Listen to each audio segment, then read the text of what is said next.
Israel masih melancarkan rentetan serangan terbaru terhadap Iran pada hari ke-6.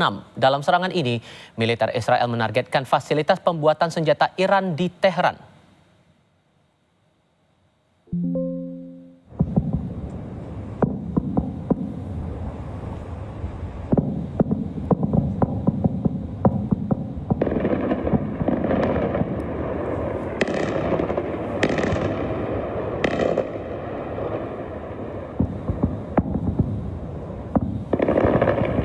Serangan udara Israel ke Teheran, Iran ini masih terus dilancarkan pada serangan hari ke-6 yang diluncurkan pada Rabu 18 Juni waktu setempat.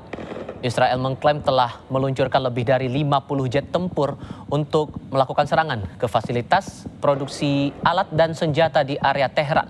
Sebelum serangan dilakukan, militer Israel telah memperingatkan warga sipil di area distrik 18 Teheran untuk segera mengungsi.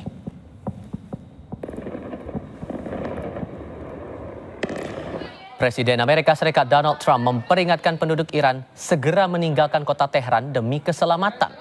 Peringatan dari Trump ini muncul di tengah memanasnya konflik antara Israel dan Iran. Menurut Trump, para pemimpin Iran tidak bersedia untuk menandatangani kesepakatan nuklir dengan Amerika Serikat.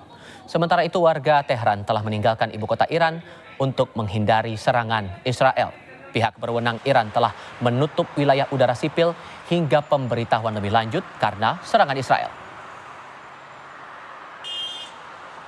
Yeah, I think it's safer.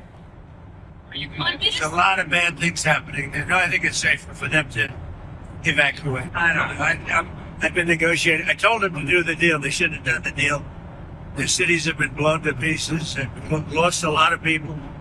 They should have done the deal. I told them do the deal. So I don't know. I'm not too much in a mood to negotiate. Duta Besar Iran untuk Indonesia Muhammad Burujerdi menyikapi konflik negaranya dengan Israel. Dubes menegaskan Iran akan terus membalas serangan dari Israel sebagai bentuk bela diri dan pelajaran bagi Israel.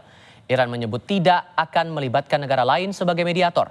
Iran akan menghentikan serangan Israel jika Israel turut menghentikan serangannya.